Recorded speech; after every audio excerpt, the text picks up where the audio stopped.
Assalamualaikum warahmatullahi wabarakatuh. Alhamdulillah alladzi hadana bi'abdihi al-mukhtar man da'ana ilaihi bil idzni wa qad nadana labbaika ya man dallana wa hadana sallallahu wa sallama alaihi wa ala alihi.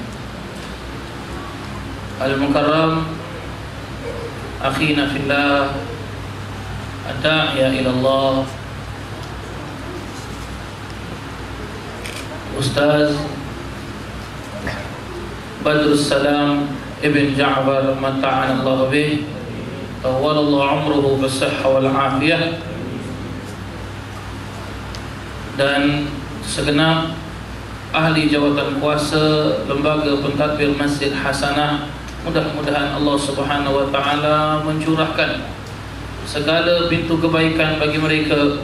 Allah Subhanahu wa taala memelihara Lembaga Pentadbir Masjid Hasanah, dan Allah Subhanahu wa taala senantiasa menempatkan mereka dalam golongan yang mana dijaga dan dipelihara oleh Allah Subhanahu wa taala, seperti mana mereka mengabdikan diri mereka ke masjid ini.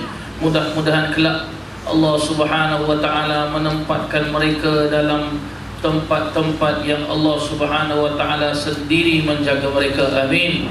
Amin ya rabbal alamin. Tidak lupa kepada ahli keluarga, kedua orang tua saya yang hadir pada hari ini. Mudah-mudahan Allah taala memanjangkan usia mereka. Allah Subhanahu wa taala senantiasa memberikan kesihatan kepada mereka, dan juga kepada murid-murid dari Majlis Rasulullah sallallahu alaihi wasallam Singapura, dan juga para jemaah-jemaah hadirin dan hadirat di Masjid Hasanah ini. Alhamdulillah, buat julung-julung kalinya saya bersyukur kepada Allah Subhanahu wa taala kerana selalu saya teringat sewaktu saya selalu datang ke sini, bukan pada hari Sabtu, tetapi saya datang sini selalu pada hari Isnin, hari Senin malam Selasa, yang mana saya sering menggantikan kuliahnya yang berbahagia guru kita Ustaz Tengku Muhammad Fauzi mata'an Allah bih, yang menggantikan beliau dalam kuliah Syiarus Salikin. Akan tetapi alhamdulillah pada kali ini Allah Subhanahu wa taala mentakdirkan kita dapat berjumpa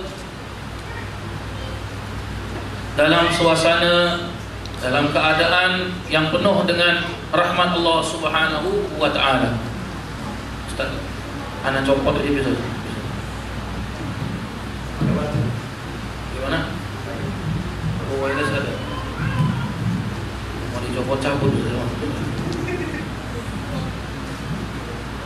Kayaknya marah, enggak boleh dicopot ya. Jangan dicopot ya, Ustaz. Para jemaah sekalian, Ustaz Badrus Salam ni tidak asing bagi saya, kerana Ustaz Badrus Salam ini saya tak biasa panggil dia Ustaz, tapi saya biasa panggil dia Kiai. Para jemaah sekalian, sebab untuk pengetahuan para jemaah sekalian, Ustaz Badrus Salam ni bukan Ustaz sembarangan. Nak cari Ustaz macam Ustaz Badrus Salam di Singapura ni susah para jemaah sekalian. Kenapa saya mengatakan susah? Untung Masjid Hasanah dapat Ustaz Badrus Salam. Mudah-mudahan Ustaz Badrus Salam kekal di Masjid Hasanah ini. Kenapa saya mengatakan untung? Sebab saya sendiri pernah mengalami seperti apa yang pernah dialami oleh Ustaz Badrus Salam. Ustaz Badrus Salam ini kelulusan dari pondok pesantren, yang mana beliau ini salah seorang daripada muridnya seorang kiai besar, seorang wali min awliyaillah, wali Allah besar gurunya ini, yaitu almarhum Kiai Ahmad Asrari, dan ayahnya Kiai Ahmad Asrari almarhum Kiai Muhammad Uthman Ishaqi radhiyallahu an, wali di antara wali-wali Allah yang besar. Sampai almarhum Kiai Muhammad Uthman Al-Ishaqi pernah saya sendiri mendengarkan suaranya, walaupun saya belum pernah ketemu dengan Kiai Uthman, Kiai Uthman almarhum, tapi hanya mendengarkan kesetnya sahaja. Menangis saya dengarkan. Kerana apa? Ilmu yang beliau warisi ini, ilmunya ini musalsalah. Apa maksud musalsalah? Apa yang diajarkan oleh Ustaz Badrus Salam kepada para jemaah, ilmunya ini berantai. Bukan berantai kuat, tetapi berantai kepada guru-gurunya. Dan guru-gurunya, salah satu daripada guru-guru yang sambung musalsalahnya, raja ratu segala wali, iaitu Sayyidina Syekh Abdul Qadir Al-Jailani radhiyallahu anhu. Maka alhamdulillah beruntung kita para jemaah sekalian dapat berjumpa dengan orang yang dimuliakan oleh Allah Subhanahu wa taala ini. Dan di samping itu juga, kenapa saya manggilnya Kiai? Sudah satu warga negara Indonesia, Masya Allah. Ustaz masih warga negara Indonesia, negara Singapura, Ustaz? Oh, Indonesia, Masya Allah, Subhanallah. Ya, kenapa? Sebab beliau ini belajarnya di pondok pesantren. Pondok pesantren ini tak macam madrasah yang ada dekat Singapura, para jemaah sekalian. Madrasah yang ada di Singapura belajar, pergi sekolah, buka kitab depan ustaz, depan ustazah, belajar, tutup kitab, bawa balik, masuk beg, selesai, dah habis. Tapi kalau di pondok pesantren, sebelum berhadapan dengan seorang guru, dibuka kitabnya itu, di mutala'ah dulu, di revise dahulu. Dan di hadapan gurunya dibaca kitab itu dan dijelaskan oleh gurunya. Dan setelah selesai dijelaskan oleh gurunya, pulang ke kamar masing-masing, ke pondok masing-masing, buka lagi kitab itu, murajaah lagi, revise lagi, dan malam harinya diamalkan apa yang dipelajari oleh gurunya, yaitu bertakarub kepada Allah Subhanahu wa taala. Maka di sinilah baru ilmu itu berkesan. Barulah kalau mau dijelaskan keluarga saleh, beginilah keluarga saleh. Kalau keluarga sudah saleh, barulah masyarakat itu bisa salehah. Kalau keluarga itu tidak saleh, maka masyarakat tidak salehah. Maka begitulah dia para jemaah yang dirahmati Allah. Terlebih dahulu mohon maaf kepada Bapak Kiai, nyuwun sewu yai. Ya, mohon maaf kerana saya rasa saya tidak pantas untuk duduk di depan ini, kerana beliau masya-Allah subhanallah seorang alim yang sangat-sangat tawadhu. Mudah-mudahan Allah taala panjangkan usianya. Para jemaah yang dirahmati Allah, berbalik kepada apa yang telah dijelaskan, maka pertemuan kita pada kali ini akan membahas sebuah tajuk yang cukup baik, keluarga saleh, masyarakat salehah. Ya? Keluarga saleh dan masyarakat salehah. Yang mana kalau kita bahas, kalau kita lihat, boleh kita simpulkan ataupun keluarkan satu pertanyaan. Apa itu saleh? Apa itu salehah? Kalau dijadikan subjek, saleh adalah orang lelaki, kalau salehah adalah orang perempuan. Alhamdulillah ada yang jemaah lelaki namanya saleh di sana. Oh tak ada. Yang jemaah muslimat ada yang salehah? Oh tak ada. Baik. Apa maksud saleh? Kalau kita faham saleh, sudah terang kita jelaskan, oh ini orang baik. Ya, orang baik. Berarti kalau dah salehah, oh orang perempuan yang baik. Tetapi yang nak kita bahas di sini, selain daripada orang baik, macam mana kita nak jadikan keluarga itu keluarga yang baik? Jadi apa pertanyaan yang perlu untuk kita tanya di sini? Apa itu saleh? Apa itu saleh?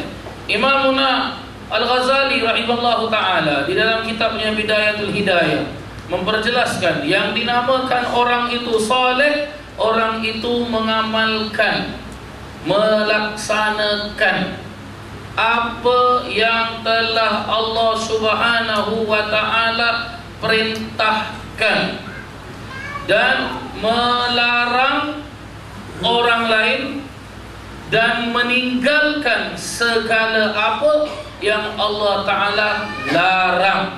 Ini nama saleh.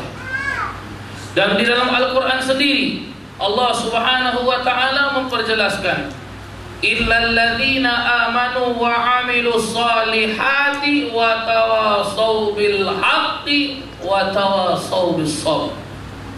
Yang kita mengetahui ayat ini dijelaskan di dalam Al-Quran dalam surah Al-Asr, wal asri, wal asri, demi masa. Itu wal asri. Apa maksudnya? Allah sumpah dengan asr, yaitu waktu. Innal insana, Sesungguhnya, para alim ulama jelaskan apa? Maksud inna di situ bukan hanya sesungguhnya, tetapi innal insana, sesungguhnya setiap insan manusia, innal insana lafi khusrin. Apa maksud lafi khusrin? Dalam keadaan khusr. Apa maksud khusr? Rugi. Bagaimana rugi? Setiap manusia dalam keadaan rugi. Rugi yang bagaimana? Rugi manusia itu tidak dapat apa-apa. Hidupnya di muka bumi Allah Ta'ala tidak dapat apa-apa. Walaupun dia berkeluarga tidak dapat apa-apa. Walaupun dia bermasyarakat tidak mendapat apa-apa. Kenapa manusia ini boleh rugi? Maka Allah jelaskan. Sebab itulah dijelaskan innal insana. Perkataan inna itu disebut dengan inna syartiyah. Inna yang bermakna syarat. Maka kalau inna yang bermakna syarat, perlu ada jawapannya. Dan jawapannya yaitu ayat seterusnya, illalladzina amanu. Nah, kalau tidak mau jadi orang yang rugi, illalladzina amanu, illa kecuali alladzi amanu. Mana Ustaz Abdul Salam? Saya dah nak keluar bahasa Jawa kepada jemaah sekalian, ya. Saya ingat dulu waktu belajar dekat Pondok. Illalladzina amanu, kecuali orang-orang amanu kat Pondok ya, yang beriman. Ya, kecuali orang-orang yang beriman. Bagaimana beriman? Wa amilus solihat, dan melakukan perkara-perkara yang saleh. Apa maksud perkara-perkara yang saleh? Yaitu amalan-amalan yang baik. Bagaimana nak amalan-amalan yang baik? Dan bagaimana nak amalan-amalan yang baik? Nah, kita berhenti sekejap amalan-amalan yang baik ini. Kita teruskan ayat Al-Quran. Wa tawasau bil haq wa tawasau bis sabr. Apa wa tawasau bil haq?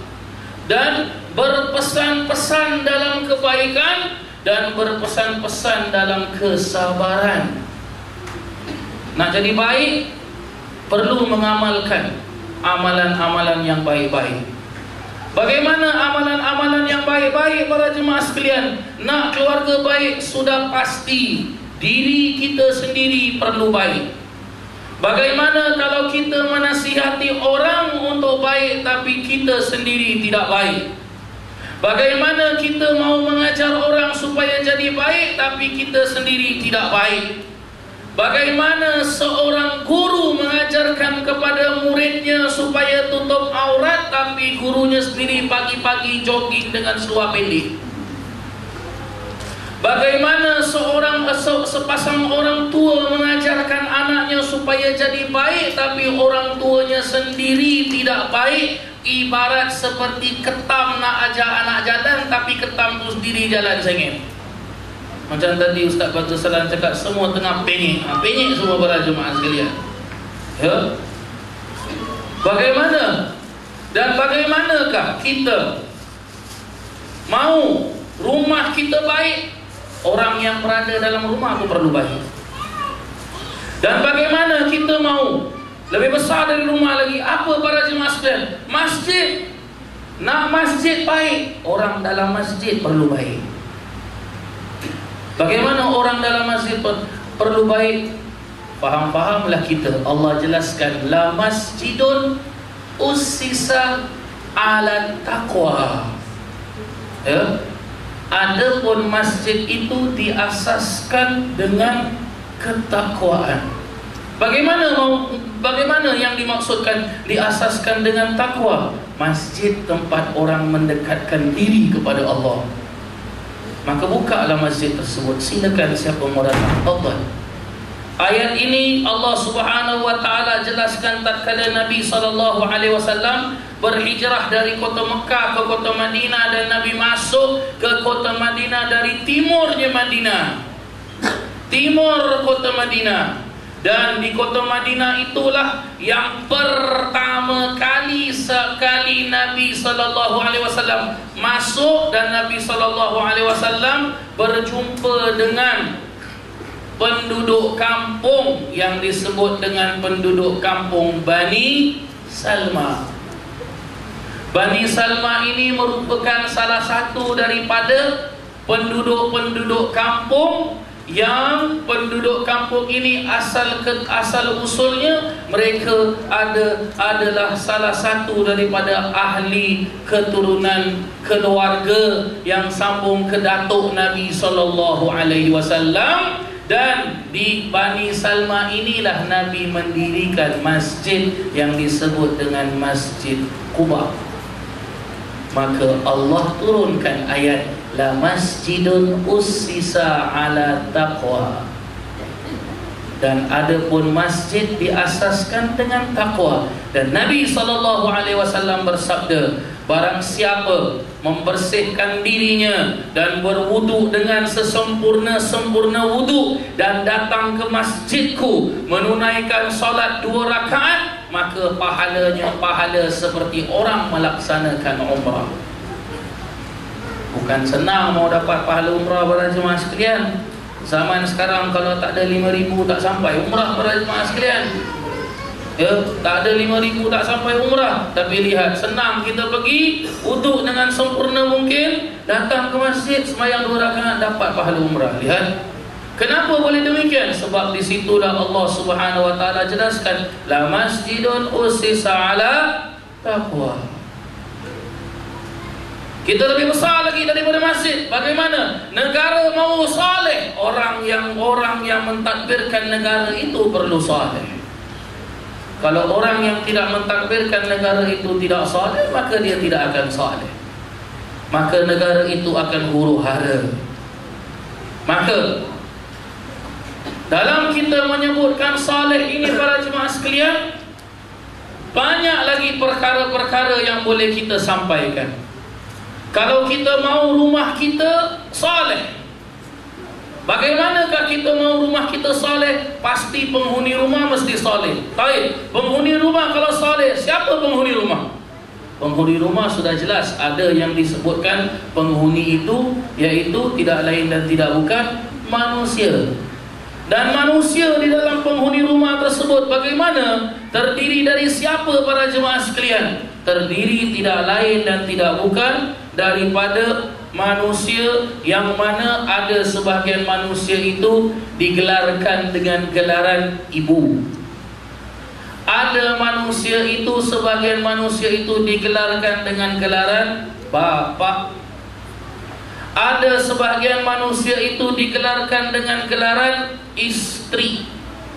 Ada sebahagian manusia itu digelarkan dengan gelaran suami. Ada manusia itu digelarkan dengan gelaran anak. Maka ini ada 5 macam manusia: suami, istri, ibu, bapa, anak. Bagaimana kita mau jadikan kehidupan kita saleh? Pasti perlu seorang hak kepada kedua ibu bapa. Allah Ta'ala menjelaskan dalam Al-Quran, wa'budullaha wa la tusyriku bihi syai'a wa bil walidaini ihsana. Wa'budullaha, beribadahlah kamu, sembahlah kamu kepada Allah. Wala tusyriku, dan janganlah kamu menyekutukan bihi, yaitu dengan Allah, syai'a, sesuatu. Berarti kita tidak boleh menduakan Allah Subhanahu wa ta'ala. Wabil walidaini, dan dengan kedua orang tuamu ihsana, berlakulah dengan baik.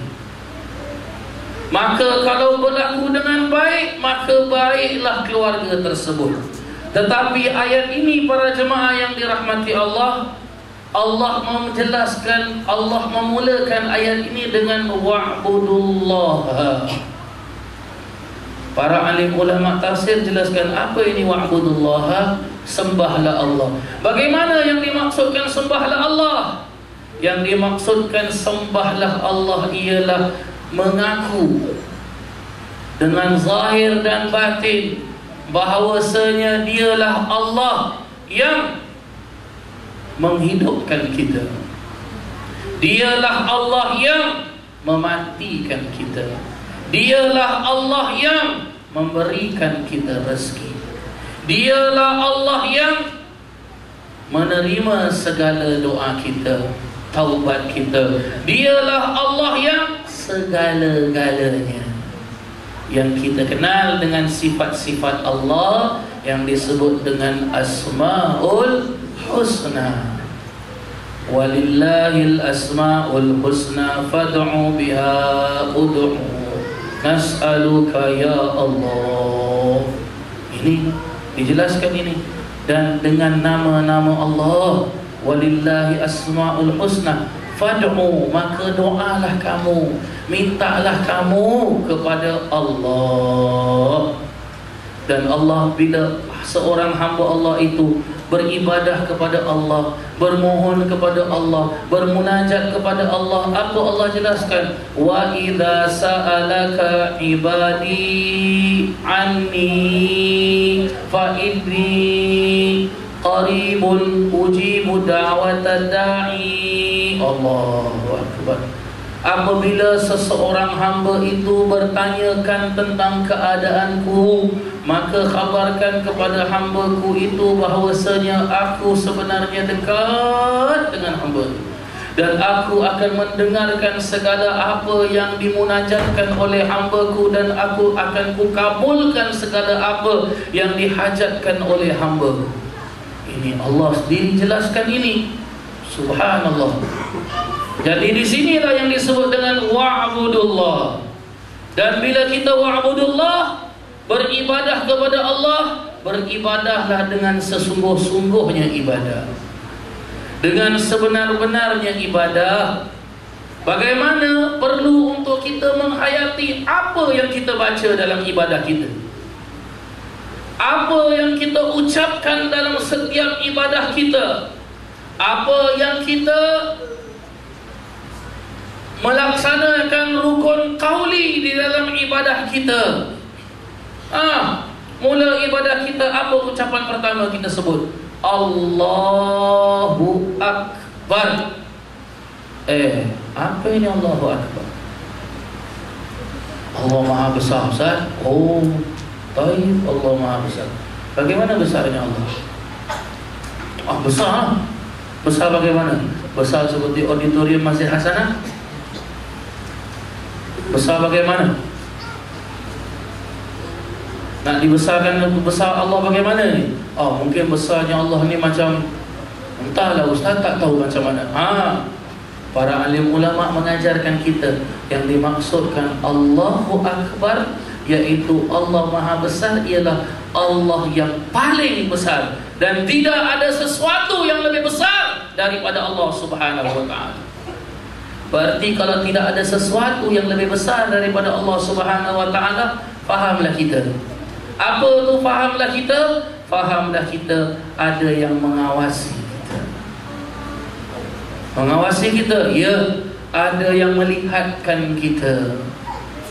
Melihatkan kita, ya. Bagaimana Allah Ta'ala jelaskan? Kiraman katibin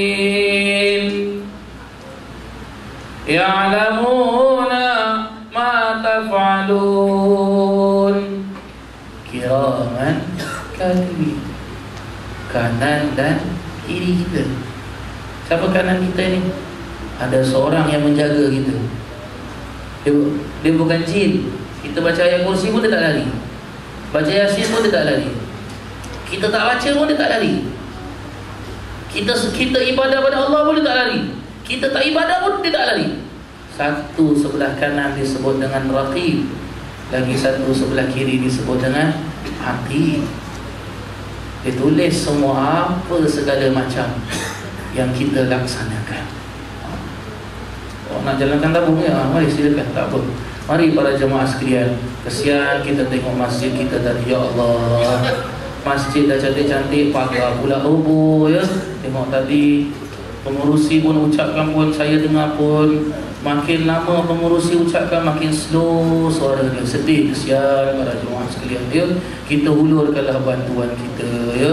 Ini masjid pun rumah kita, rumah Allah. Mari para jemaah sekalian, sambil kita mengulurkan bantuan, mari sama-sama kita baca selawat para jemaah sekalian ya.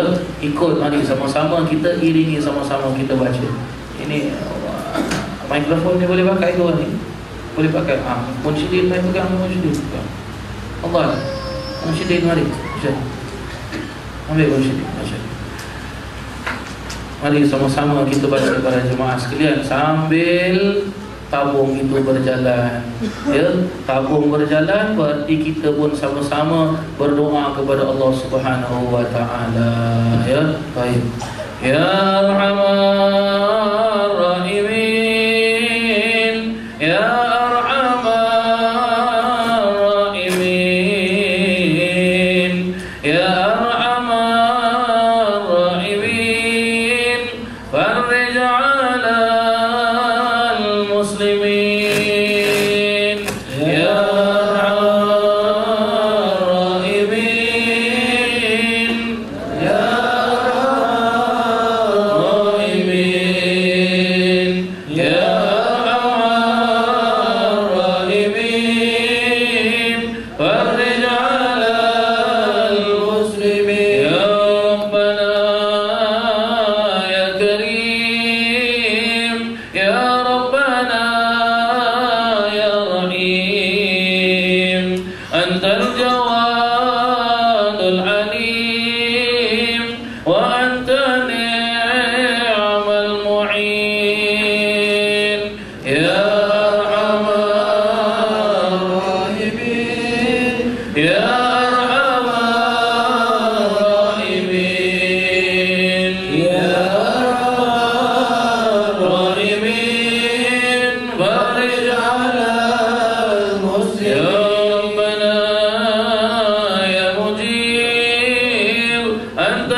Mudah-mudahan Allah Subhanahu wa taala menerima segala apa yang telah kita munajatkan, dan mudah-mudahan segenap apa yang dikeluarkan daripada saku para jemaah sekalian, kocek para jemaah sekalian. Mudah-mudahan walaupun dengan sedikit, dengan seberapa yang kita mampu, mudah-mudahan Allah Subhanahu wa taala membalasnya dengan sebaik-baik balasan, diluaskan rezekinya oleh Allah Subhanahu wa taala, dan mudah-mudahan Masjid Hasanah ini senantiasa Allah Subhanahu wa taala pelihara. Amin. Amin ya rabbal alamin. Maka para jemaah yang dirahmati Allah, berbalik kepada apa yang telah kita bicarakan tadi, yang kita bincangkan bersama, Allah Subhanahu wa taala senantiasa menunggu akan hamba-Nya yang mau mendekatkan dirinya kepada Allah Subhanahu wa taala. Dan Allah Subhanahu wa taala senantiasa menunggu akan hamba-Nya yang mau bermunajat kepada Allah Subhanahu wa taala. Maka kalau kita maukan diri kita saleh, maukan diri kita benar-benar baik, perlu untuk kita memperdekatkan diri kita kepada Allah Subhanahu wa taala. Memperdekatkan diri kita kepada Allah Subhanahu wa taala dengan kita, puncanya para jemaah sekalian, apa dia? Kunci untuk kita memperdekatkan diri kepada Allah Subhanahu wa taala, kuncinya tidak lain dan tidak bukan para jemaah sekalian, yaitu kita jangan tinggal 5 waktu. Zuhur jangan tinggal, asar jangan tinggal, maghrib jangan tinggal, isya jangan tinggal, subuh jangan tinggal. Tak boleh tinggal para jemaah sekalian. Sebab kalau kita tinggalkan ini, Nabi SAW memperjelaskan, man tarakas salah faqad hadamaddin. Barang siapa yang meninggalkan sembahyang, maka ia telah menghancurkan tiang agama. Wa man aqamas salah aqamaddin. Dan barang siapa mendirikan sembahyang, maka dia mendirikan tiang agama. Atau kama qala Nabi sallallahu alaihi wasallam. Lihat kenapa Nabi SAW berjaya. Berjaya Nabi SAW. Kita kenal orang Arab ni keras, kasar dia orang Arab para jemaah sekalian. Buktinya, tanya dengan para jemaah yang dah pergi umrah, yang dah pergi haji. Macam bila dia nak jalan, orang kita nak jalan, walaupun depan ni jalan besar, buka pintu kita tunduk jalan. Kadang-kadang bilang tumpang lalu ya. Orang kita malu. Try orang Arab orang Arab Quraisy, bagaimana para jemaah sekalian? Sampai sekarang tanya orang yang dah pergi Mekah, yang dah pergi umrah tu, yang dah pergi haji, dah pergi umrah, bagaimana? Dia nak langkah, dia langkah aja. Kadang-kadang bila dia nak langkah, dia bukan lompang lalu, bagi salam kepala ni, seret lagi di jalan dia. Wah, tengok kasar. Allahu akbar. Ya, subhanallah. Tapi bagaimana Nabi SAW berjaya? Berjayanya Nabi SAW boleh menundukkan orang Arab tersebut. Sampai bukan orang Arab, seluruh jazirah Arab, semenanjung tanah Arab ni semua tunduk kepada Nabi SAW. Bahkan bukan semenanjung tanah Arab, satu dunia ni semua tunduk kepada Nabi SAW. Apa modal dia para jemaah sekalian? Modal dia tak susah, senang para jemaah sekalian. Kita tak lama lagi tadi ada ditunjukkan, tak lama lagi kita nak masuk bulan Isra Mi'raj. Apa kita dapat pelajaran daripada bulan Isra Mi'raj para jemaah sekalian? Biasalah Ustaz. Apa dia? Nabi jalan dari Masjidil Haram ke Masjid Aqsa. Lepas tu Nabi naik atas. Naik atas. Nabi naik tu apa? Burak dia bilang. Habis itu. Itulah Ustaz dia. Oh ya, itu je. Rugi. Itu bukan, itu dia tak dapat apa-apa para jemaah sekalian. Kenapa saya mengatakan dia tak dapat apa-apa para jemaah sekalian? Sebab salah satu peristiwa besar yang perlu untuk kita ambil pelajaran para jemaah sekalian. Bagaimana kita sendiri sedia maklum, bila Nabi SAW nak diisrakan oleh Allah dari Masjidil Haram ke Masjidil Aqsa, subhanalladzi asra bi'abdihi lailan minal Masjidil Haram ilal Masjidil Aqsa, sampailah akhir ayat tersebut dalam surah Isra pada ayat pertama. Apa jadi pada Nabi SAW? Malaikat Jibril datang. Dia belah dada Nabi SAW. Operation para jemaah sekalian. Dia keluarkan hati Nabi SAW dan dicuci dengan air Zam-Zam dan dimasukkan kembali sampai bercahaya hati Nabi SAW. Ada sebagian pendapat jelaskan, tengok Nabi SAW tu nak diisrakan, masih dibelah dada dia, dicuci hatinya supaya bercahaya. Sampai ada satu keterangan jelaskan apa? Berarti cahaya Nabi SAW tak, berarti cahaya Nabi SAW tak begitu cahaya. Ini salah pendapat ni para jemaah sekalian. Kalaulah ada ustaz ke siapa ke yang menjelaskan begini, ni salah para jemaah sekalian. Suruh dia mengucap banyak para jemaah sekalian sebelum diucapkan, jangan ya, bahaya para jemaah. Ini kenapa? Kenapa dada Nabi SAW? Ini Allah nak menunjukkan kepada semua hamba-hamba Allah Ta'ala, nak jumpa Allah Ta'ala ni bukan senang. Bukan, tak apa lah, aku pakai baju cantik, lawa, ya, baju kerja pun tak apa, ya, baju apa pun tak apa, tak payah mandi pun tak apa, baju tidur pun tak apa, kain dengan t-shirt pun tak apa, baju butterfly pun tak apa, scorpion ke, kalau jengking ke, kasak dia lah kan, tak apa, ya, bangun, dah habis dah, ya, kita pun Allahu Akbar. Tak boleh para jemaah sekalian, tak boleh.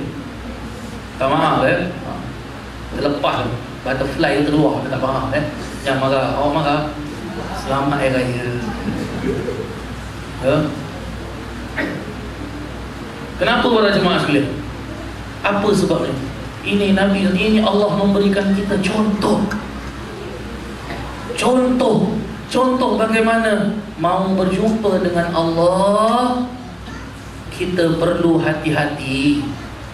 Kita mau berjumpa dengan yang menciptakan kita, yang menghidupkan kita, yang mematikan kita.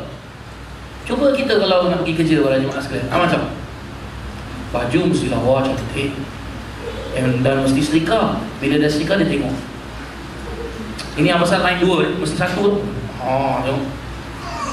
Ataupun dia nak pergi jemputan para jemaah sekalian, macam mana? Baju dia tak cuci washing machine, dia pergi hantar dry cleaning. Ya salam.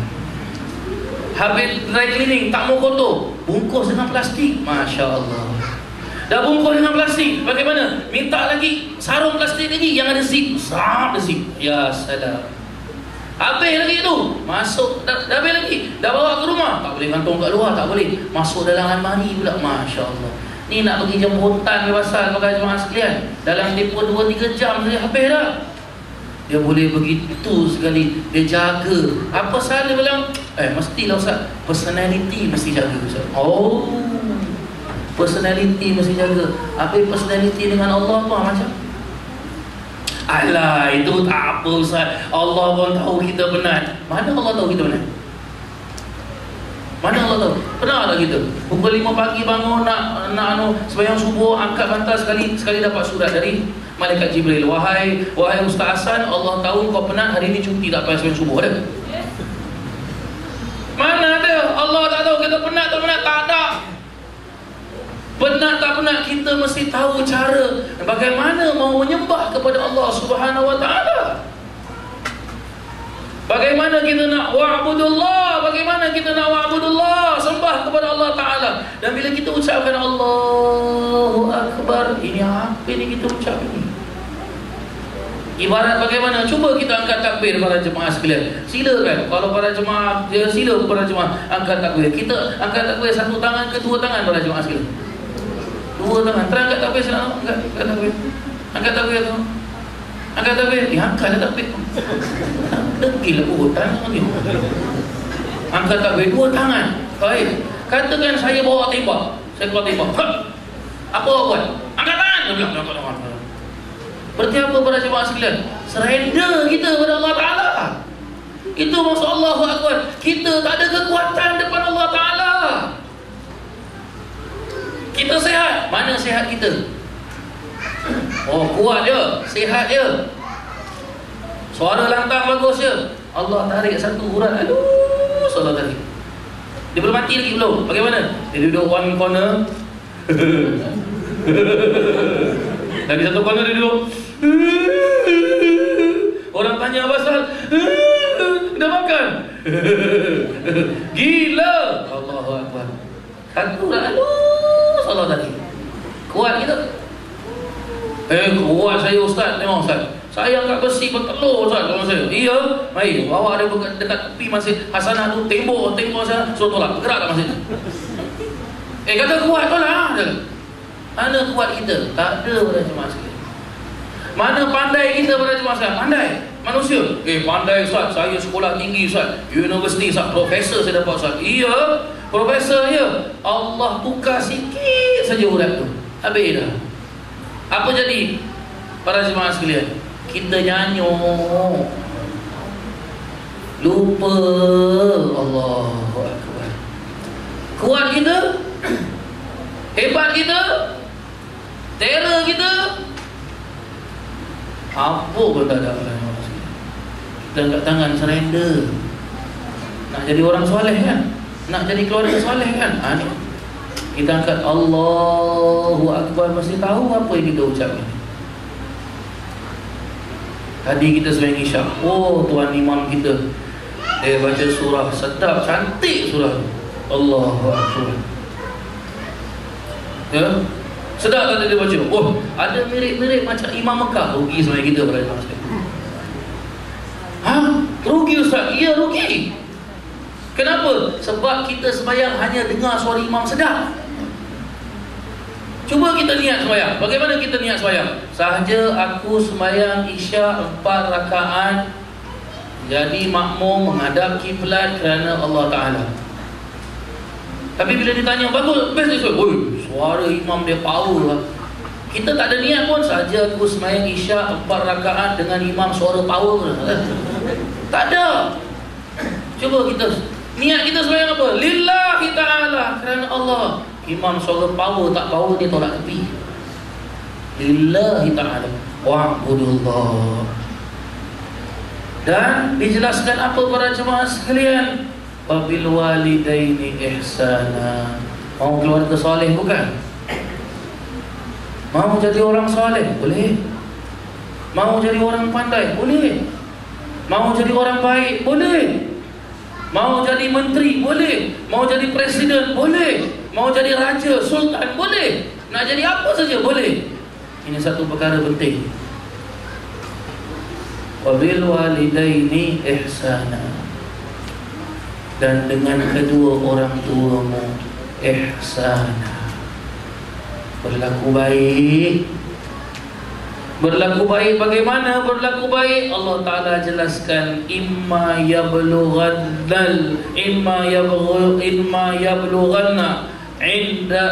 indakal kibara ahaduhuma aw kilahuma fala taqul lahuma uffin wala tanharhuma wa qul lahuma qawlan karima.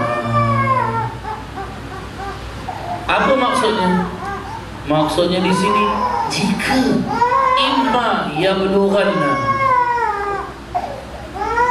indakal kibar, jika salah seorang dari mereka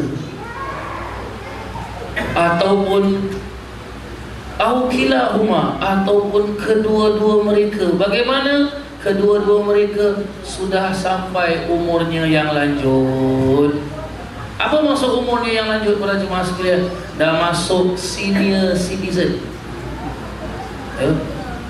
warga emas. Sekarang tak boleh cakap orang tua, dia marah saman banyak orang. Jadi kita nak kena cakap warga emas, senior citizen. Allah Ta'ala jelaskan apa? Fala taqul lahuma uffin, maka janganlah kamu sekali-kali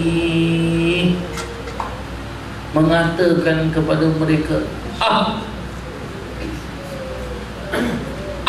tak boleh. Asal nantilah, dia bilang tak boleh. Apa lagi? Nantilah, 3 pun. Dia tak boleh.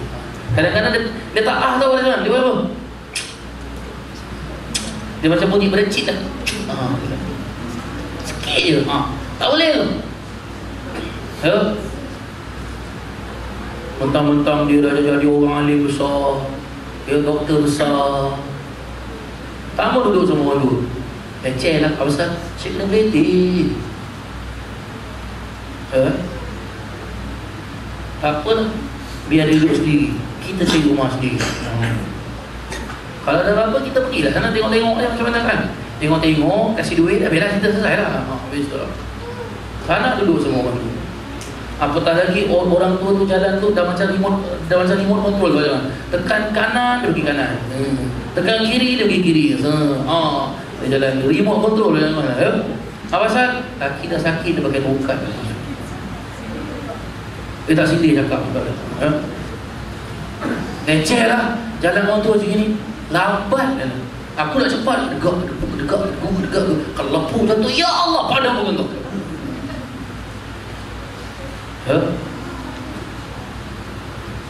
Kita tengok cerita Melayu banyak sekali. Pernah dengar cerita tangga? Tahu cerita tangga? Nak jadi cerita tangga? Tak nak. Ini Allah jelaskan. Fala taqul lahuma uffin. Tak boleh. Allahu akbar. Haram. Leceh lah jaga orang tua ni. Susah lah. Aku nak buat kerja apa pun susah. Dah kasih duit dah tiap bulan pun susah. Jadi bagaimana? Hantar rumah orang tua saudara. Allah. Haram para jemaah sekalian. Anak yang mengantarkan kedua orang tuanya ke rumah tumpangan orang tua-tua, anak tu tanggung dosa para jemaah sekalian. Kenapa saya bilang tanggung dosa? Baik, kita kecil-kecil, pukul 3 pagi bangun simak. Pasal budak ni lapar agaknya. Dia pun susukan anak dia. Lagi baik lagi. Si bapa belum maaf. Pasal? Tolonglah, awak tengoklah. Kita dah susu kan, habis kita belum tidur ni, sakit kepala ni. Tolonglah. Yang si bapa bilang, perut dia sakit, ambil minyak gosok. Tengok. Tak ada pun. Mak bapak dia bilang, tak kuasa aku jaga anak ni, biar aku hantar di rumah tumpangan anak-anak. Ada? Macam mana boleh ada rumah tumpangan orang tua? Apa pasal tak ada rumah tumpangan anak? Allahu Akbar. Dosa besar para jemaah sekalian. Kita sebagai orang Islam nak jadi keluarga saleh, nak jadi anak yang saleh, jangan pernah sama sekali terlintas dalam niat kita hantarkan orang tua ke rumah tumpangan orang tua. Habis tu Ustaz, orang lain boleh buat Ustaz. Dia bebas hal. Dia bebas hal. Sebab orang tu tak ada agama. Kita orang Islam ada agama. Apa agama kita? Islam. Kita ada kitab. Apa kitab kita? Al-Quran. Kita ada Nabi. Siapa Nabi kita? Nabi Muhammad SAW. Nabi jelaskan apa? Sayyidatina Aisyah jelaskan, kana khuluquhul Quran, dan ada pun akhlak Nabi SAW Al-Quran. Perlu kita ikut. Allah jelaskan, fala taqul lahuma uffin, kata Allah Ta'ala. Maka janganlah kamu katakan kepada mereka wala tanharhuma. Ini dia. Dan janganlah kamu mengherdik mereka. La ilaha illallah. Dia tengking orang tua dia. La haula wala quwwata illa billah. Mak tu datang, tolonglah San, mak penat dah San, dah tak tahan, pinggang sakit, kaki sakit, engkau cucilah baju. Si Hasan dia cakap apa? Siapa suruh mak cuci baju? Tak ada orang. Orang tak pernah suruh mak cuci baju. Ambil tu baju, masuk dalam mesin-mesin, tekan. Mesin-mesin yang cuci. Masuk anak tu dalam mesin-mesin, tekan. Allahu Akbar. Mak tu cakap sakit pinggang. Dia tengking mak adalah haula wala quwwata illa billah. Nabi SAW pernah bersabda dalam hadisnya, apabila seorang ibu merisaukan keadaan anaknya sampai menitiskan air matanya ke muka bumi ini, maka Allah tutup ghallaqallahu alaihi 70,000 abwab rahmah. Ditutup oleh Allah Ta'ala kepada anak tersebut 70,000 pintu rahmat. Satu titis air mata ibu. Air mata ibu ni berharga tau. Tak boleh kita suka-suka. Dan Allah jelaskan lagi apa? Wa qul lahuma qawlan karima. Wa qul, dan bercakaplah lahuma, kepada kedua mereka, qawlan, percakapan, karima, yang baik-baik. Ya, yang baik-baik, cakap dengan percakapan yang baik-baik. Alah, bisinglah, asyik beletih je, penat telinga aku dengar. Allahu Akbar. Dan nama orang tua macam mana kalau dia tak beletih? Kalau dia tak beletih, dia bukan orang tua, bukan jemaah sekalian. Ini bapak saya ada sini, bapak saya ada sini. Bukan jemaah sekalian. Allah Ta'ala panjang usia bapak dengan mak saya. Apa bapak saya bilang? Saya masih ingat sampai sekarang. Engkau masuk masjid, semua orang tahu kau. Engkau pergi mana pun semua orang tahu kau. Habis majlis semua orang nak salam kau, cium tangan kau. Apa? Ustaz ke? Ya, semua nak ambil berkat kau. Dalam buku aku, kau bukan ustaz. Tak ada tick right lagi, tak ada. Kau banyak salah depan aku. Tengok. Dan nama orang tua, kita nak buat apa pada jemaah sekalian? Allah Ta'ala suruh kita mentaati orang tua kita. Wabil walidaini ihsana. Walaupun hatta, sebagian ulama jelaskan, walaupun katakan orang tua tu, ini air apa kau kasih aku ni? Air plain water lah kan bagus untuk bapak ni. Aku tak minum ni air ni semua lah. Habis bapak nak mana air apa? Ni, kau ambil duit ni yang kasih kau. Kau kita bawa pergi beli. Air apa? Harimau cap pokok kelapa. Tahu harimau cap pokok kelapa ABC. Air batu cendol. Kita tahu ini air harimau cap pokok kelapa ni air biar. Salah. Kita bilang, bapak nak minum tu air biar tu, dah tua tak sadar diri. Ini tak boleh para jemaah sekalian. Para alim ulama jelaskan bahawa walaupun itu orang tua yang menyuruh anak tersebut membeli suatu perkara yang dilarang oleh Allah Ta'ala, tak boleh kita tekik. Cakap baik-baik dengan dia. Oh, ini saya tak boleh beli, Pak. Ini Allah larang. Kau macam betul dengan kau. Biarlah bapak nak marah-marah. Saya tak boleh beli. Habis. Cakap baik. Tapi ini tak ada, dia bukan cara baik. Tua, tak sadar diri, jalan dengan tongkat. Kalau aku tendang tongkat tu, terentang jatuh pada muka kau. La ilaha illallah, haram jaga macam ni. La haula wala quwwata illa billah. Ish hadha ma yatakhallaq bi akhlaqin nabi hadha, la ilaha illallah. Dia tidak berakhlak seperti akhlak Nabi SAW. Haram. La haula wala quwwata illa billah. Dan Allah Subhanahu wa Ta'ala suruh apa? Walaupun katakanlah kedua orang tuanya ni tak pandai mengaji, tak hafal Quran, tak pakai sarban, tapi dia pandai mengaji, hafal Quran, satu Singapura tahu dia, inilah ustaz besar. Allah jelaskan apa? Wahfid lahuma, kata Allah Ta'ala, janah dhulli minar rahmah. Apa maksudnya wahfid lahuma? Dan rendahkanlah dirimu terhadap mereka. Walaupun orang tua kita tersebut tidak hafal Al-Quran, tak pandai mengaji macam kita, bukanlah ustaz besar, bukanlah ustazah besar, bukanlah ulama besar, tapi depan orang tua rendahkan diri.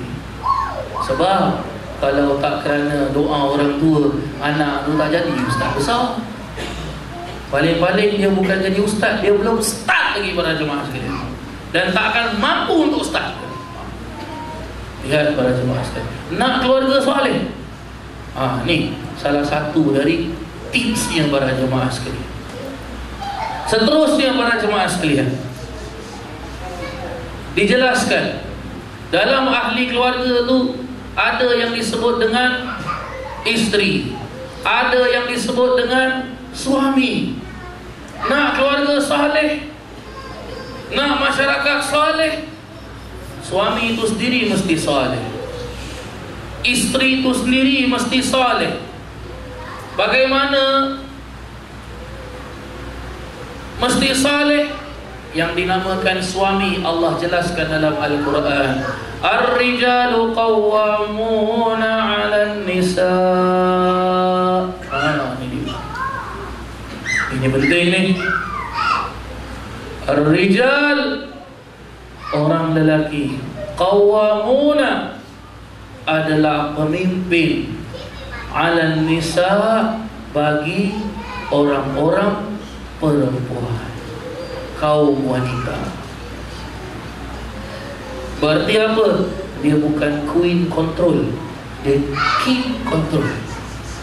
Ya, dia king control pada jemaah sekalian. Kenapa dijelaskan begini? Sebab Allah Subhanahu wa taala memperjelaskan di dalam Al-Quran dengan Allah menjadikan orang lelaki ini pemimpin kepada orang-orang perempuan. Kaum lelaki adalah pemimpin bagi kaum perempuan. Bima faddalallahu ba'dahum ala ba'd. Oleh kerana Allah telah melebihkan sebahagian mereka lelaki atas sebahagian yang lain, yaitu perempuan. Wa bima anfaqu min amwalihim. Dan mereka yang ini orang lelaki, mereka telah menafkahkan sebahagian dari harta mereka. Ya, apa nafkahkan para jemaah sekalian? Ya Allah, dapur kalau nak berasap mesti minta duit dengan suami. Nak makan tu, nak makan ni mesti minta duit dengan suami. Nak beli tu, nak beli ni mesti minta duit dengan suami. Tapi problem lah saya, Ustaz, apa dia? Setiap kali bila saya minta dengan suami tak ada duit. Setiap kali minta tak ada duit. Setiap kali minta tak ada duit. Bagaimana? Senang para jemaah sekalian, tak susah ya. Ada resepi dia para jemaah sekalian. Nak tahu resepi apa? Senyap ke tak ya? Selamat duit kita tu kan. Nak kasih tahu tak? Nak kasih tahu tak resepi dia? Wah, senyap dia tak kasih tahu. Macam mana nak tak nak? Ada syarat para jemaah sekalian. Syarat dia senang para jemaah sekalian, tak susah. Dia sebut satu. Kegemaran Ustaz Hasan, cikum, jangan lupa hantar cikum rumah. Besok pula para jemaah sekalian, jangan lupa sebelum subuh mesti sampai tau para jemaah sekalian. Ayam 7 ekor, pulut 7 tingkat ya. Dah tak ada para jemaah sekalian. Senang tak susah para jemaah sekalian ya. Nabi SAW mengajarkan kepada kita. Apa dia ajaran Nabi SAW? Senang. Bagaimana akhlak Nabi SAW? Akhlak Nabi SAW kepada isterinya senang para jemaah sekalian. Nabi SAW tak pernah suara tinggi dengan isteri. Dan Nabi bila panggil isterinya, Nabi panggil dengan panggilan manja. Manja Nabi panggil isteri. Nabi panggil isterinya Sayyidatina Aisyah, Nabi panggil ya Humairah, wahai bunga ros yang kemerah-merahan. Ibarat macam baru rumah tangga yang dia nanti kalau dah lama sikit berubah tau. Yang dia lama sikit lagi, oi, dia lama lagi sikit, orang panggil tak dengar ke dia? Jangan. Bagaimana akhlak Nabi SAW kepada isterinya? Akhlak Nabi sehingga Sayyidatina Khadijatul Kubra bintu Khuwailid radhiyallahu anha tidak tahu yang Nabi dalam keadaan susah. Tak tahu. Sebab Nabi senyum saja. Dan bila Nabi senyum, menampakkan yang Nabi itu tak susah. Dan sampai Sayyidatina Khadijatul Kubra tidak pernah, beliau jelaskan, aku belum pernah mendengar dari mulut suamiku yang suamiku mengadu aku susah dan bagaimana pula akhlak isteri Nabi SAW kepada Nabi SAW sendiri tatkala mereka mendengar Nabi SAW mau pulang ke rumah.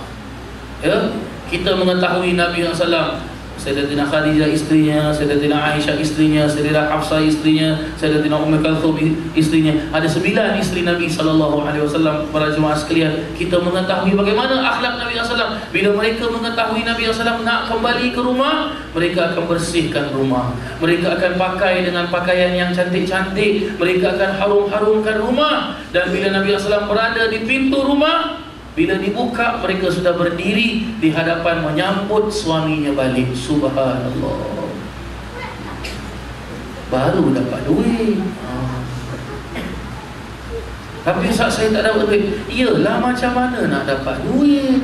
Awak sambut suami dengan baju baru pula. Slow sikit, slow.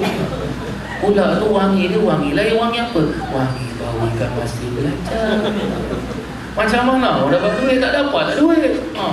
Try wangi-wangi sikit, lawa-lawa sikit. Walaupun tak wangi, walaupun dengan kerja rumah banyak, tapi bila suami balik tu, abang balik bang. Alamak, para jemaah sekalian, dia kena abang balik bang. Iya ya, lembik para jemaah sekalian. Jatuh dia para jemaah sekalian. Subhanallah. Aduh. Walaupun dia tak komplain sakit, tak komplain apa, bila kita baring, gosok-gosok kaki kita, gosok-gosok dada dia. Apa pasal ni gosok-gosok? Saya tengok abang sian, abang penat. Boleh lah. Taruh minyak sikit. Bila dia dah bilang, taruh minyak sikit, suara lembut kan? Masuk sikit. Bang, saya seorang nampak baju cantik tu bang. Bukan satu dozen dia kasih kepada jemaah sekalian. Masya Allah. Baru dinamakan keluarga soleh. Nah, bila keluarga dah saleh, anak pun saleh. Bila anak dah saleh, masyarakat pun saleh. Akhirnya terjadilah kita dalam golongan keluarga yang saleh, hamba-hamba Allah yang saleh, umat Nabi SAW yang saleh. Maka begitulah dia para jemaah yang dirahmati Allah. Dan di samping itu juga para jemaah sekalian, perlu tips yang terakhir para jemaah sekalian. Lagi 5 minit berhentilah kita para jemaah sekalian, ya. Tips yang terakhir setelah kita mengamalkan ini semua, perlu kita ingat para jemaah sekalian, kesemua apa yang kita amalkan ini, daripada segala firman-firman Allah Ta'ala yang telah kita dengarkan bersama, kesemuanya datang dari seorang makhluk yang menerima pangkat dari Allah Ta'ala setinggi-tinggi pangkat, semulia-mulia pangkat, sehebat-hebat makhluk, yang tidak ada seorang makhluk dan tidak ada seorang nabi dan tidak ada seorang rasul yang melebihi pangkatnya, yaitu Sayyiduna Muhammad sallallahu alaihi wasallam. Itulah dia Nabi sallallahu alaihi wasallam, sahibul akhlak, yang mempunyai akhlak, sahibul mahbub, yang mempunyai segala kecintaan, sahibul syafa'ah, yang segala syafaat pertolongan di tangan Nabi sallallahu alaihi wasallam, sahibul hasanah, segala kebaikan, yang punya segala kebaikan, itulah Nabi sallallahu alaihi wasallam. Maka mau keluarga saleh perlu ada rasa cinta kepada Nabi sallallahu alaihi wasallam. Bagaimana rasa cinta kepada Nabi sallallahu alaihi wasallam? Rasa cinta paling kecil kepada Nabi sallallahu alaihi wasallam. Nabi bersabda, al-bakhilu idza dzukirtu ismi, yang dinamakan orang itu bakhil, pelogek, kecekut apabila disebut namaku, orang itu tidak menjawabnya. Cuba kita sebut Sayyidina Muhammad sallallahu alaihi wasallam. Berarti kita bukan orang bakhil. Dan nak tambahkan lagi kasih sayang cinta kepada Nabi sallallahu alaihi wasallam, Allah jelaskan di dalam Al-Quran, dalam surah Al-Ahzab, innallaha wa malaikatahu yusalluna 'alan nabi ya ayyuhalladzina amanu sallu alaihi wa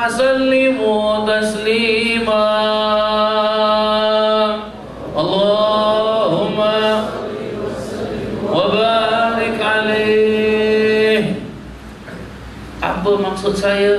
Tambahkan kecintaan lagi kepada Nabi SAW dengan perbanyakkan selawat kepada Nabi SAW. Kerana dalam ayat ini Allah sendiri membuat pengakuan, penjelasan, Innallah, sesungguhnya Allah, wa malaikatahu, dan malaikat-malaikat Allah, yusalluna ala nabi, berselawat terus kepada Nabi SAW. Para ahli ulama tafsir jelaskan apa maksud berselawat terus. Sampai sekarang Allah dan para malaikat tak berhenti selawat pada Nabi SAW. Maka sebab itu Allah jelaskan, ya ayyuhalladzina amanu, wahai orang-orang yang beriman, sallu, berselawatlah kamu. Sebab itu kita akhir ayat itu kita sambut Allahumma salli wa sallim wa barik alaihi. Nak tambahkan lagi kecintaan kepada Nabi SAW, nak benar-benar merasakan cinta pada Nabi SAW, hadirkan diri kita dalam majlis-majlis maulid Nabi SAW. Tatkala saya mendapat undangan daripada Kiai Badrus, Kiai Haji Badrus Salam ta'anallah bih, dijelaskan bahawasanya syarahannya lepas isyak, saya tanya, mohon maaf Kiai, antara maghrib dan isyak ada waktu? Dia jelaskan ada, monggo silakan, dia bilang, silakan. Jadi dia sudah maklum sudah, kalau antara maghrib dengan isyak pasti akan diadakan bacaan-bacaan yang tadi alhamdulillah kita dapat sama-sama membaca maulid Nabi SAW. Dan nak tambahkan lagi cinta kepada Nabi SAW, ingat perjuangan Nabi SAW. Bagaimana perjuangan Nabi? Bagaimana para jemaah sekalian? Kita nak keluar dari rumah kita ke Masjid Hasanah, saya nak tanya, ada orang dapat surat, kau keluar hari ni ke Masjid Hasanah, aku tembak. Apa dia dapat? Tak ada. Dari tadi Dewan Solat kita nak naik ke tingkat 3 kan? Ya?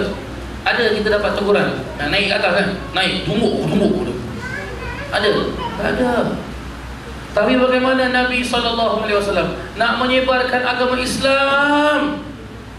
Nabi nak mendiri ke Nabi nak tegakkan bendera la ilaha illallah Muhammad Rasulullah. Bagaimana para jemaah sekalian? Satu, Nabi dilahirkan dalam keadaan yatim, ya Allah. Dan bila Nabi sudah dewasa, ibunya pula meninggal. Allahu akbar. Sebatang kara Nabi SAW. Dan menginjak lagi dewasa, datuknya pula meninggal, ya Allah.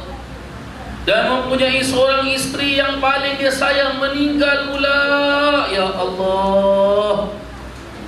Orang Mekah, orang kampung halaman dia sendiri tak boleh terima dia sebagai seorang Nabi.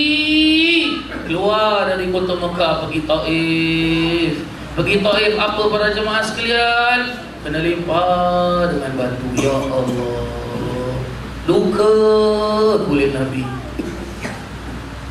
koyak kulit Nabi, tapi Nabi tak balas, ya Allah. Apa Nabi bilang? Allahumma hdi qaumi fa innahum la ya'lamun. Ya Allah, beri hidayah pada kaumku, sesungguhnya mereka tak mengetahui. Ini akhlak Nabi. Kena lempar dengan batu, koyak kulit dia, Allahu akbar. Jadi kalau habis majlis ni, keluar dari Masjid Hasanah, slipper tak jumpa, jangan ngamuk. Jangan ngamuk, satu timban gada, kesian masjid tengok pagar roboh. Manalah tahu orang tak dapat masuk di depan, dia loncat dekat pagar tu, kan? Jadi robohlah pagar tu. Kita pun tak tahu pada jemaah sekalian.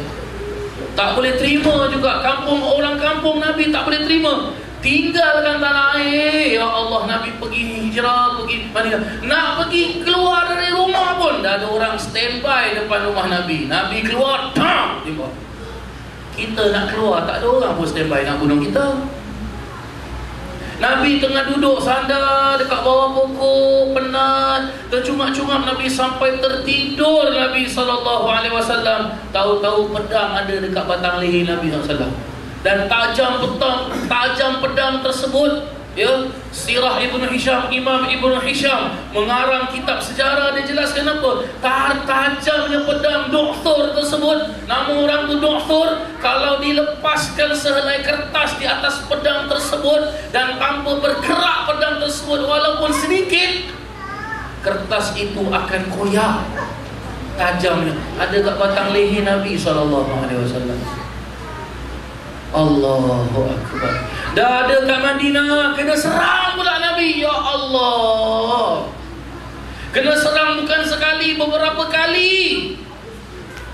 Serangan pertama Nabi keluar dengan sahabat-sahabatnya, bukan ahli perang, bukan pendekar, bukan panglima.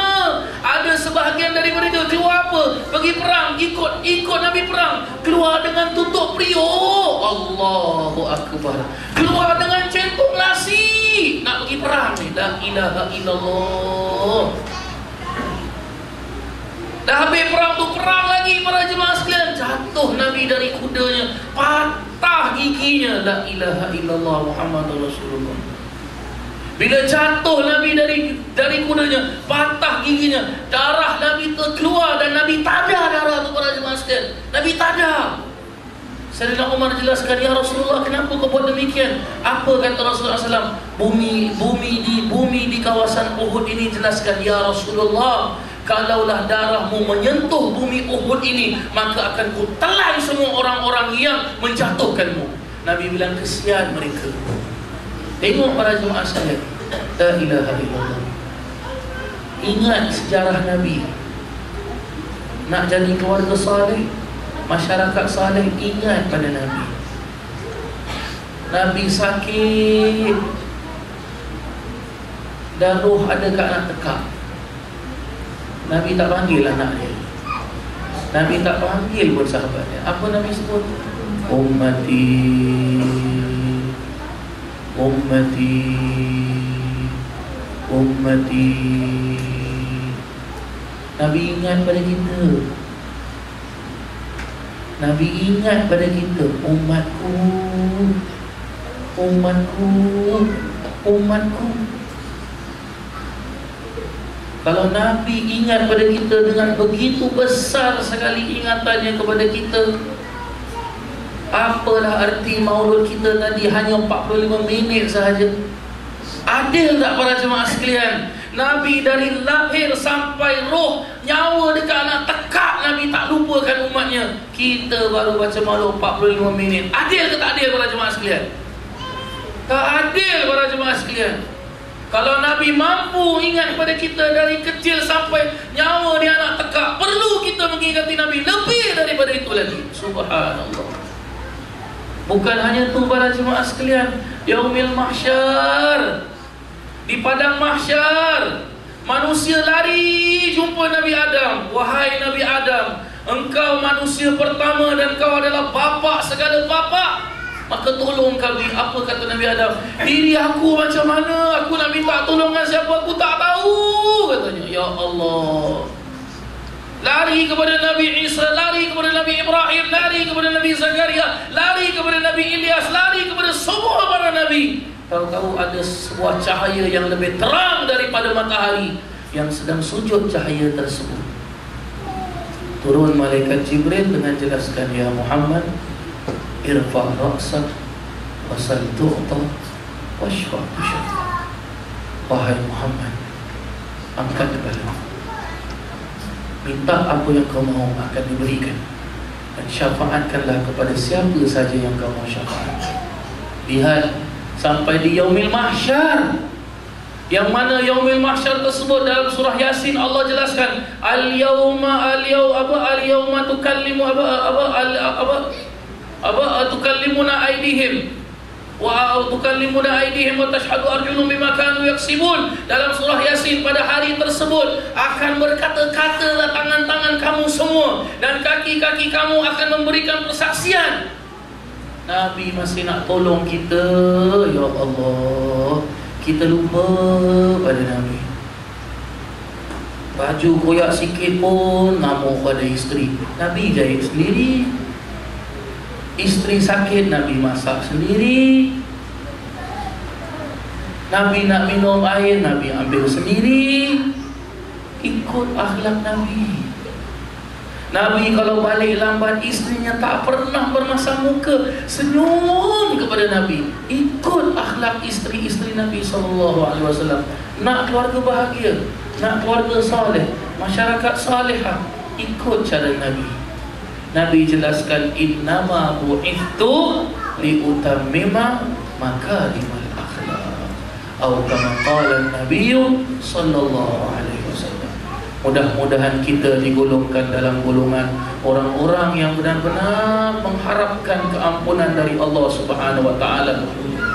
Keluarga kita senantiasa digolongkan dalam golongan orang-orang yang senantiasa dipelihara oleh Allah Subhanahu wa taala. Dijadikan kita dalam golongan hamba-hamba Allah yang taat kepada Allah, hamba-hamba Allah yang takwa kepada Allah. Dijadikan kita suami-suami yang ada di sini, dijadikan suami sebagai suami-suami yang benar-benar menjadi pemimpin kepada isteri-istrinya, dan dijadikan isteri-istri yang ada di sini benar-benar mencontohi akhlak ummahatil mukminin radhiyallahu anhunna. Dan mudah-mudahan Allah Subhanahu wa taala memelihara Masjid Hasanah ini, ahli jawatan kuasanya diberkati kehidupannya oleh Allah Subhanahu wa taala. Al-Mukarram Kiai Haji Badrus Salam, mudah-mudahan Allah taala pelihara beliau. Allah Subhanahu wa taala melindungi keluarga beliau. Allah Subhanahu wa taala senantiasa membukakan pintu kebaikan kepada beliau, dan mudah-mudahan kita semua seperti mana kita dikumpulkan di Masjid Hasanah ini, kelak kita dikumpulkan dengan sahibul hasanah, yaitu Sayyidina Rasulullah sallallahu alaihi wasallam. Amin amin ya rabbal alamin. Akhir kalam dari saya ucapkan ribuan terima kasih kepada segenap ahli jawatan kuasa dan serta pengurusi Masjid Hasanah ini, dan juga saya mengucapkan ribuan terima kasih kepada Kiai Haji Badrus Salam, dan juga Nyuwun Sewu Yai, dan juga kepada segenap para jemaah yang sudi hadir dalam majlis yang penuh dengan barakah ini. Dan mudah-mudahan Allah Ta'ala pertemukan kita dalam kesempatan-kesempatan yang lain, insya-Allah. Akhir kalam dari saya, wabillahi taufiq wal hidayah, wabirullah wal inayah. Wassalamualaikum warahmatullahi wabarakatuh.